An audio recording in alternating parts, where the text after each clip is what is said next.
आप सभी को प्रणाम। इस पूरी पृथ्वी पर 3 तरह के लोग रहते हैं। एक वो जो आस्तिक हैं, अर्थात किसी शक्ति, किसी भगवता या किसी भगवान में आस्था रखते हैं।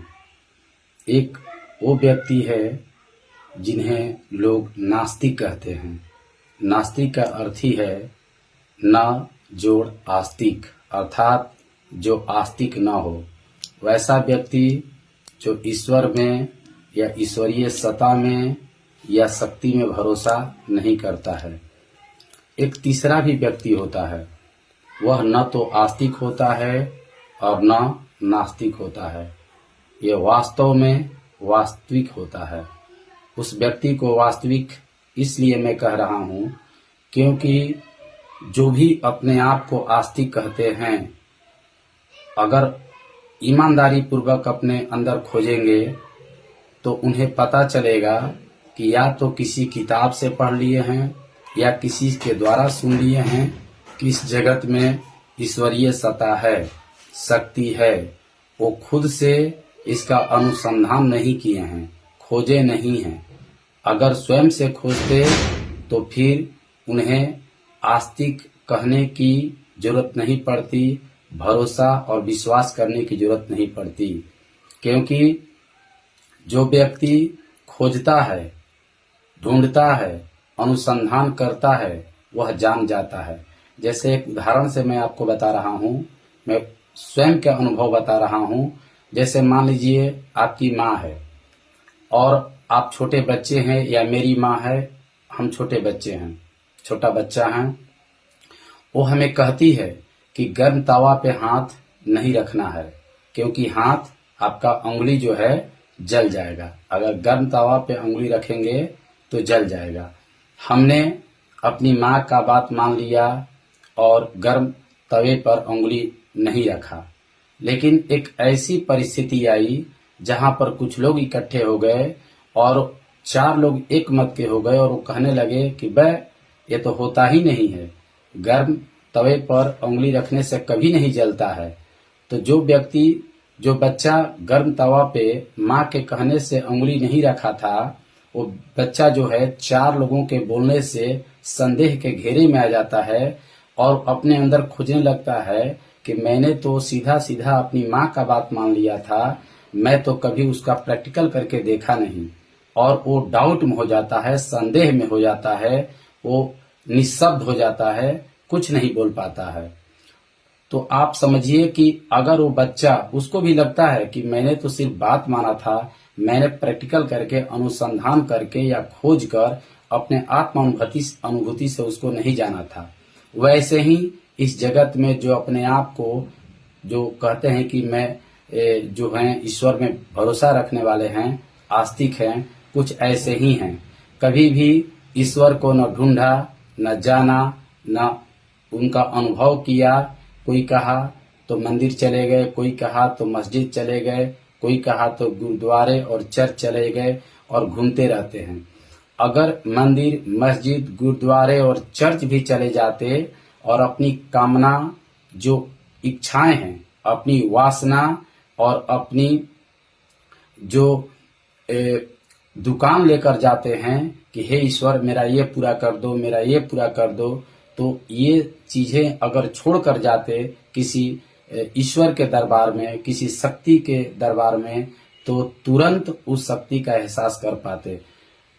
उस भगवता का, उस शक्ति का एहसास वही व्यक्ति कर सकता है जो अपने मन में कामना और वासना लेकर नहीं जा रहा है, अर्थात कामना और वासना का परित्याग करके जा रहा है। शुद्ध मन से ईश्वर का स्मरण करने, ईश्वर को चरण बंदन करने, ईश्वर को प्रणाम करने के लिए, अपने आप को सौंपने के लिए अगर उनके चरण में जा रहा है, उनके शरण में जा रहा है, तो अवश्य ही वह भगवता और उस शक्ति का एहसास करेगा। तो जो लोग अपने आप को कहते हैं कि मैं आस्तिक हूँ, उन्हें स्वयं के अंदर ढूंढना चाहिए। क्योंकि जितनी भी बाहर में आप ईश्वरीय जो मंदिर देख रहे हैं, मस्जिद, गुरुद्वारे और ये आपको चर्च देख रहे हैं, गिरजाघर, वो मेरा अपना अनुभव है कि सबसे पहले जो भी मंदिर, मस्जिद और गुरुद्वारे और ये गिरजाघर का कल्पना किया होगा, सबसे पहले उसको अपने हृदय में, निज हृदय में अनुभव किया होगा। जब तक से निज हृदय में उस शक्ति को अनुभव न किया जाए, बाहर कहीं भी शक्ति नहीं दिख सकती है। तो सबसे आसान बात है कि हर एक मनुष्य को आप अगर अपने आप को देखेंगे तो आपका बिल्कुल ये जो नीचे की पैर की अंगुली है और सर तक ये पूरा शरीर एक मंदिर की तरह है और इसमें मन एक यात्री है। आप इस मन को आप इस तरह से यात्रा पर लगाएंगे, भगवत प्रेम में, ईश्वर प्रेम में इस तरह से लगाएंगे कि एक दिन ये आपके जो बोला जाता है ना कि 7 चक्र है, कुंडलिनी जागरण होती है, ये इससे धीरे धीरे धीरे धीरे आपकी ऊर्जा उठते उठते आपकी ये तुरीयावस्था में हो जाएंगे और समाधि को महसूस कर पाएंगे। लेकिन ये सारी प्रक्रिया कब होगी? जब आपका मन स्वच्छ, निर्मल और निष्कलंक रहेगा। आप बिल्कुल अपने आप को उस परम पिता के चरणों में न्यौछावर कर देंगे, तभी होगा। तो मेरा सभी वैसे बंधु से आग्रह है जो अपने आप को आस्तिक कहते हैं, एक बार शांत होकर ईमानदारी पूर्वक खुद से पूछें कि क्या हम ईश्वर को जानते हैं? क्या उनकी शक्ति को कभी एहसास किए हैं, कभी अनुभव किए हैं? अगर किए हैं तो आस्तिक कहने की जरूरत नहीं है। अगर किए होंगे तो आपको तुरंत पता चल जाएगा कि इस जगत में कोई दूसरा नहीं है, कोई दूसरा नहीं है, सब अपना ही है। और एक बात आएगा कि सबके अंदर आप ही वास करते हैं और आपके अंदर सब वास करता है। क्योंकि शरीर अलग है, रूप अलग है, रंग अलग है, आकार अलग है, लेकिन हर एक मनुष्य में, हर एक प्राणी में, पशु पक्षी, कीड़े मकोड़े, सभी में वही चैतन्य का वास होता है। और आप आस्तिक जो हैं, आप समझिए कि जो आस्तिक अपने आप को कहते हैं वो भी अपने मन में कामना, वासना रखते हैं और ये सोचते हैं कि मैं तो ईश्वर को मानता हूँ, मैं तो ईश्वर को जानता हूँ, और इसलिए वो गलत काम भी करते हैं, वो पाप भी करते हैं और उनको ऐसा लगता है कि मैं पाप करूंगा और ईश्वर को पूजन करूंगा तो मेरा पाप कट जाएगा। इस टॉपिक पर बोलने के लिए बहुत कुछ है, लेकिन मैं सिर्फ थोड़ा सा बात ये बता देना चाहता हूँ कि अगर आप ईश्वर के, किसी भी ईश्वर का कोई ना रूप है, न रंग है, न आकार है, न नाम है, आप जिस नाम से उनको याद करेंगे आप वहां तक पहुंच जाएंगे। ये बात तब आप जानेंगे जब स्वयं में डुबकी लगाएंगे, क्योंकि साकार रूप एक रस्सी की तरह है कि उसके सहारे उस परम सत्ता तक पहुंचने का एक मार्ग है। साकार रूप में भी आप ईश्वर को याद कर सकते हैं, क्योंकि मंदिर, मस्जिद, गुरुद्वारे और जो गिरजाघर है वो परमात्मा को प्राप्त करने का प्रथम सीढ़ी है। आपको उसी सीढ़ी पे नहीं रुकना है, बल्कि उस सीढ़ी के धीरे धीरे स्टेप स्टेप बढ़ते बढ़ते बढ़ते बढ़ते अपने मन को इतना ईश्वर के प्रेम में लगा दीजिए ताकि एक न एक दिन वह मन आपको साकार से होते हुए उस निराकार ब्रह्म में आपको पहुंचा देगा। दूसरे तरह के जो व्यक्ति है वो सिर्फ कहता है कि मैं नास्तिक हूं, उसे भी पता है कि पूरा पृथ्वी आप जानते हैं कि एक गैलेक्सी के अंदर एक सौर मंडल, और सौर मंडल में ये जो 9 ग्रह हैं और ऐसे ऐसे न जाने कितने गैलेक्सी है, कितने सौर मंडल हैं, और उसी सौर मंडल का एक ग्रह पृथ्वी है जो फुटबॉल की तरह है।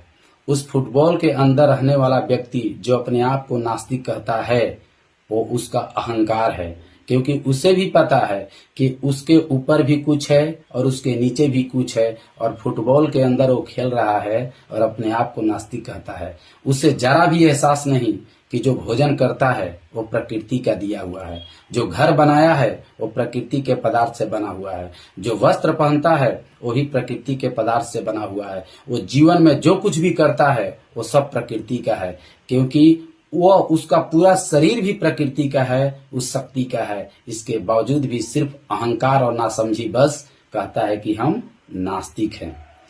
और सब नास्तिक जो अपने आप को कहते हैं वो समझिए कि सोए हुए हैं। वो कभी न कभी जरूर जगेंगे, उस सत्ता का एहसास करेंगे, अनुभव करेंगे और तब उनको पता चलेगा मैं तो बच्चे की तरह नहीं, बच्चे की तरह नासमझ कह सकते हैं। बच्चे तो हृदय का साफ और निर्मल होते हैं, लेकिन नासमझ कह सकते हैं कि हर तरफ भगवता रूप आप देख रहे हैं।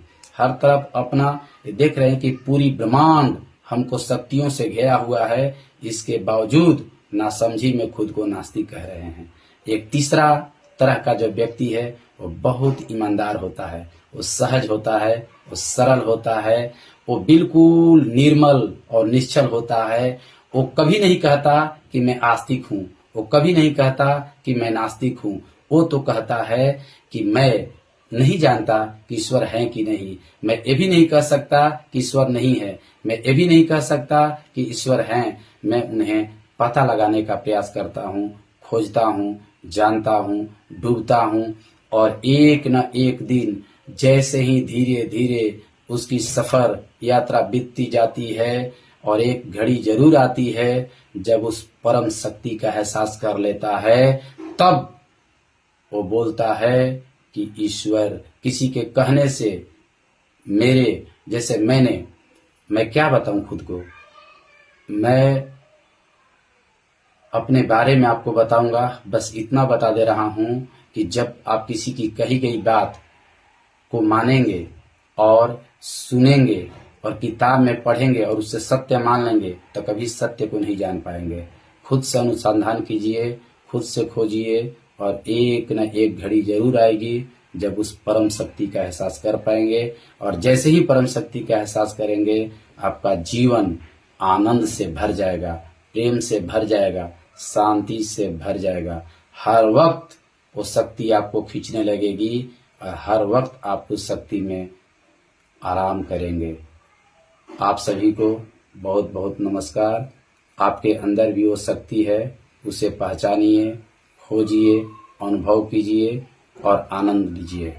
बहुत बहुत प्रणाम।